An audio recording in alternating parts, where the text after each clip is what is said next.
Hey guys, welcome back to Mod Pop Thrift. My name is Tom and I'm a stay-at-home dad for my 5 kids, and we got one on the way. This is my last Saturday as a stay-at-home dad of 5 kids, and my wife took a couple of them to the grocery store with her, and I have orders to ship.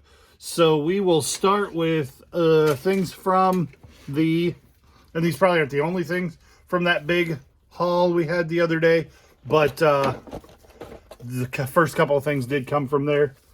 The queen of the NFL herself, Tay. I paid $5 a piece for these. We sold 3 of them. They're all in varying condition, not great, but still sealed, like torn cellophane, but still unopened. And I put that in the description. And 2 of those sold for $25 on offer, and one of them sold at full ask for $29. It says I only have 1 still available, but I think I have more than that, so I'm gonna have to look at that. I was super excited when I found this shirt. It's on that 2000s, early 2000s Delta tag. It's dated 2001 from the show Arthur. Very famous meme from Arthur, and evidently PBS decided to capitalize on that. Mark Brown, all rights reserved. I thought this would be a $40, $50 shirt. Turned out to be a $20 shirt, free shipping. And that was like in line with the comps. I didn't price it way down like I often do. There were only a couple listed. Sold comps were around 20 bucks. There were a handful listed at, 50 and 100, just silliness.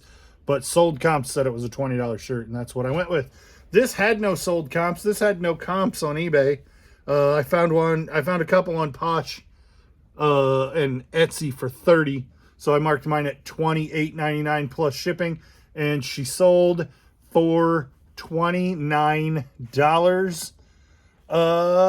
pretty quickly. This was $1 at that huge retro toy sale that we hit. And so that did tremendously well. I'm still sorting that stuff. Most of it is not listed yet, which isn't like me. I like to get stuff listed right away. Orvis is not a brand I would pick up, except for an unusual 100% wool vintage piece for $1. If this had been $5 or $6, I probably would have passed on it. If it had been newer, I definitely would have passed on it. Orvis has a really low sell-through rate, but this was just neat enough. Like, it's nothing super special, but it's an old lady cardigan. It's comfy core, T-Swift thing, and it's a nice quality piece, and tis the season to sell a cardigan. I paid $27 in it, or I paid $1 and it sold for $27 right away. 3 weeks. Paid 50 cents for this at the same day as I got that Arthur t-shirt, and it sold for $16 plus shipping. Stephen King can do really well. I don't know what's super special about this one. Normally, if I'm picking up Stephen King paperbacks, I'm going to buy them in 5 or 6 in a lot and charge 20 bucks. And if I buy 6 of them, then I'm probably buying them at $1 or 50 cents a piece. And they're, so I'm, $3 to $6. Probably wouldn't be over $5 on less than 6. So, like, I'm not trying to say that they're worth a whole bunch of money. They're not. But they sell quick, and if you find them, if you can sell lots. Or I found a first edition Carrie, not first, which has the thing in the gutter. If you want to know, like, okay, I'll tell you that story real quick. This is not a hardback book, but the place between, like, the margin in the middle is the gutter. And on some first editions, so first edition, first printing, before there's any revision whatsoever. You bought it on day one. It sometimes there'll be a key out of place, and so there's like, and I don't know exactly what it is. It's to the best of my recollection, but I'm probably wrong. On page 207 of Carrie, there's a P sideways in the gutter, and so that copy is known to be the earliest edition of Stephen King's Carrie. And I found a first edition Carrie, but it didn't have that. I paid $1 for it. I ended up selling it for like $75. But if it had been the P gutter one, it would have been like $600 or $700. Essentially, I guess it's a misprint, but it is what it is. So some Stephen King can be tremendously valuable. Most of it will sell reasonably well. And I like to do them in small lots because they're going to sell a little bit faster. You can, if you're buying them in, I bought a year ago at Spoon River, I bought 29 of them in a box for $10. We bought one for 50 cents this year. Finding them like that you're going to make money buying Stephen King. You're not going to buy money buying this particular My Hero Academia shirt, sold for $4 plus shipping. I don't know where it came from, but I suspect it came from Goodwill, so I may have paid more than that. But just because I bought it wrong doesn't make the market higher. So I listed it with the comps at $5 and took an offer for $4. Because that was the reasonable thing to do. I definitely should have comped it better before I bought it. Maybe I should say at $4 it's not worth listing, but it's also not worth throwing away. So that was a bad buy. Rod Serling. As Captain Beecham and his crew have just set a course that will lead this ship and everyone on it into the Twilight Zone. This was listed for a year and did not sell because the man's name is not Rod Sterling. And either it autocorrected or I misspelled it. It's Serling. And so I changed the, I pulled this, did the, relist, and I checked it and I was like, oh, hey, if I spelled the guy's name right, maybe it'll sell. And it did within like 2 weeks or so, which was exciting. I like when things sell after I realize I made a mistake. I like when things sell and you can put whatever at the end of that sentence pretty much. Paid $1 a piece for these at the awesome vintage retro video game toy. So I got $4 into these. They sold for $24 free shipping. I got 7 of them, and these were all 4 different racetrack. Like this is a curve for your racetrack. This is the starting line, and then 2 straights. And they sold. They're from like the 80s. They're from a particular set of Lego City. That's a funny story. My wife and I were driving by a mall that had a Lego City in it. And the sign that I was looking at didn't have the branding. So it just had like generic script that said, and I was like, what is Legosity? And she's like, that says Lego City, moron. It was pretty awesome. These I got in a lot at the auction a long time ago. And one or the other of them, I comped them at the time, and one or the other of them, I think it was the bandages, the swabs, had a sold comp. So I listed at like $40. So I listed these for $24 plus shipping, and they sold. Buyers all in at $32. These are vintage. I think they have a date on them if you look careful. Oh, the catalog number says 2370. So I suspected maybe they're from the 70s. And this one says 2480. So maybe I'm wrong. Maybe it does say a catalog number.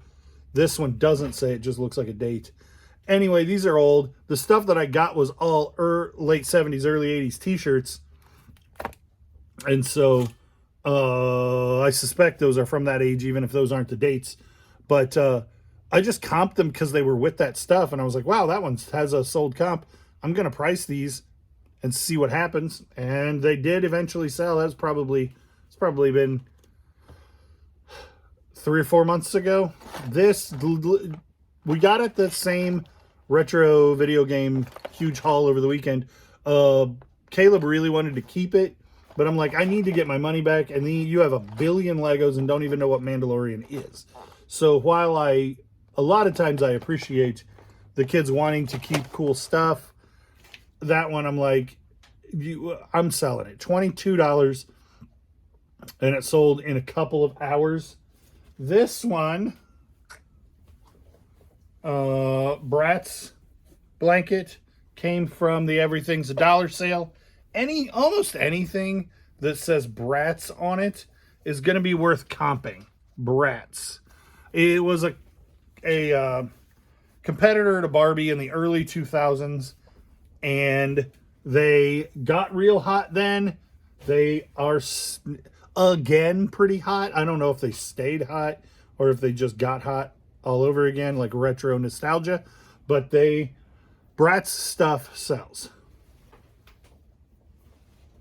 Evelyn was mad at me when I told her that this guy sold because she keeps pulling him out of the box that he's stored in and playing with him. I probably should have just let her keep him, but I didn't actually think it would ever sell. So I left it listed and she played with him, and now he's sold.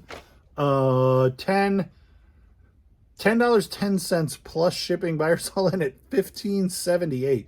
So it's weird that like it sold for $10.10, and I was like, oh, that must be an offer. So they made an offer that would get them to $15.78. That's weird. I don't know, but that's what it sold for. That's the number. Made in USA, Dickies, extra large pearls. Oh no, just a regular button work shirt. Not tremendously valuable. I think I probably paid $2.50 for it at Helping Hands, if memory serves, but I'm not real good at remembering that stuff right off the top of my head. Anyway, it sold for $14. Like, what I paid for it doesn't really make a lot of difference to you guys, other than just thinking it's interesting, because the point is it'll sell for $14 in maybe 2 weeks. And if you find it for a price you are comfortable with that, then buy it. But what I paid for it, probably $2.50 at maybe this thrift store. I don't know that those details need to be as accurate as this is what it sold for and approximately how long it was listed. $15 plus shipping. I paid $5 for this from my buddy that is the picker that I pick from. It probably could have done a little better if it didn't have those little white spots all over the front of it. I don't know how well you can see those. USA. That Made in USA snap is important to people in Malaysia. I get a lot of questions when I list hats like this. If the snap from people in Malaysia who say, does the snap say Made in the USA? I don't know what the story is, but the banger hats sell to Asian islands like crazy. Malaysia specifically, I don't even know geography for sure well enough to know that Malaysia is an island. It might be, it might not be. Anyway, but the Philippines, Malaysia, those places buy a lot of hats. I don't know if this one's going there, but I wanted to show you that Made in the USA. This one's dirty, but it's cool vintage. Hickory striped. That what you see this and say, oh, that's a conductor hat, because it has stripes on it, and there's the overalls that you can see in your head that are the same. That's called hickory striped. When it's white and dark blue denim, it's called hickory. I don't know if it matters as a keyword. I don't know if it's something people search. But like knowing wide whale corduroy. Like, it's probably not anything anybody's ever going to be useful, but that's hickory stripe, in case you care. Pick this up for $3.50. I think what matters most is this little piece, this thing that goes inside the pan. I thought it was dented. It just looks like it's got some dust on it. And, during 2020 and 2021, bread makers were the rage. They've come down significantly since then, but but the people still need parts for them. I paid $3. This sold for $19.97 plus shipping. Buyers all in at $33. Paid $5 for this, based solely on the fact that it says GT and has no tears in it. It's a nice looking. I thought it would be a BMX seat. I think that it is from a mountain bike, because the only sold comp that I could find for it said mountain bike on it, and I listed it for $27.80, and it sold plus shipping in maybe a week, maybe even a little less than a week. This guy I paid 50 cents for at one of them their garage sales. They had a lot of stuff that was way overpriced, but he's neat. It's a like pinback brooch, but it is also a flappy winged bat that works, from Hallmark in the 80s, I think. 1987 Hallmark, yeah. Cool thing, makes a lot of noise. Yeah, let's make it be quiet. Sold for $11 free shipping. So I mean, it's not a bunch of money, but 50 cents works well. I went to a yard sale. I did not take you guys along. And I bought a whole bunch of Mickey Mouse kitchen stuff. And it was from people who were Disney Vacation Club members, and they have since retired from that. Sold for $30 in the park probably 20 years ago. And that's how it came. So it had all the parts. Sold for $25 plus shipping. Buyers all in at $38.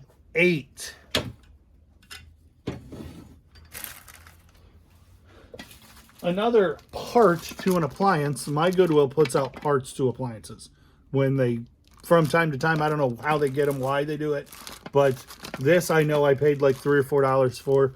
It's to an Oster food processor. I feel like it had the manual because I was able to look up what number it had, but this doesn't have a manual. Yeah, I definitely probably was still in the box. I just didn't pick it up. So yeah, this is to an Oster food processor. Obviously, it's still wrapped up. It's brand new. Sold for $32 free shipping. Small appliances, man. Blenders, bread makers, coffee grinders. I'm shocked how well I do with that stuff. It's got to be like Cuisinart. Oster does okay. KitchenAid. Higher end stuff, you're not going to part out a Black & Decker, most likely. I mean, it's not impossible, but higher end kitchen appliances do crazy well. Black & Decker specifically, I still have 2 pieces that aren't listed yet of Black & Decker Space Saver stuff. That stuff does really well. So I mean, it just depends on what you're finding, but small appliances that are high quality and unusual and cheap, I would at least comp them because I do really well. Blenders, man, and the like smoothie people, like the Vita brand, or like there's 100 blenders that you've never heard of, and they all kind of look the same, and they sell really, really well. Big, chunky, looks like you could blend a brick blenders, and I find them 6-8 times a year, and I pick them up for $20 or less. Sometimes I find them as low as $5, and they sell for $100 or more. It happens. Double collar, paid $2 for this, marked 1995. Off colored sleeves, and Harley single stitch, I think. No, she's a double stitch, which is weird because it's single stitch up here and it's date correct to be single stitch, but single stitch is not the end all be all. It is a vintage shirt. Sold. I paid $4. I paid $2 or $3. I didn't pay $4 for any of those shirts. At the same sale as I got Felix the Cat, and it sold for $19.99 plus shipping. But they pulled it together. They looked decent. Go Bears. And I'm not a huge football fan, but the boys, since they started school year this year, have like, oh, we got to watch football. It's Thursday night. And they watch Thursday Night Football because we already subscribe to Prime. And then they watch whatever the Sunday night game is because we have Peacock. Prime because we do Amazon Prime for the, to get free deliveries on stuff. And then Peacock comes with our internet, so we don't pay for either of those subscriptions in order to get TV, but TV's part of the package. So we end up being able to watch 2 football games a week, and the boys just go nuts wanting to watch football. My parents never watched. They made fun of football. I was not raised as a football guy, but and Desiree's parents kind of like me, like ambivalent about it. It's fine, fun, cool, whatever. So it's not like we're influencing them, I guess, to say we should watch football. My kids are going to school, hearing their friends be passionate about football, bringing that home, and then we're watching football because it's something to do as a family. And they ask 100,000 questions about the game, then I can answer 90,000 of them. And otherwise we learn together. Anyway, it's fun, and we get to see Tay-Tay. Go Bears. I paid nothing for this at an estate sale, and it has been listed for at least 2 years. And then it sold for $12 plus shipping. $12 buyers all in at $17. I'm assuming there's $5 shipping, but I can't imagine. No, it wouldn't be $5 tax. So it wouldn't be free shipping, so it's got to be plus shipping. Anyway, that's the whole thing for 23 items for $600, $590.23. So now I got to get this stuff put out in the mail, and the mailman could be here as quick as a half an hour, so I'm not going to get that done. Thanks for watching, liking, commenting, subscribing, clicking the bell, all the things that you do. And say that on the end of everyone, it kind of rolls off the tongue at this point. But seriously, I was getting a little discouraged because every video I would post would be 10 out of 10, which if you don't do YouTube, that's worse. 1 being the best. Every video I post for the last 4 weeks has been ranked number 10 out of the last 10 videos. So it just straight downhill on my view count, click through, view duration, just going in the tank. But then the last video that is very similar to this video is number 1.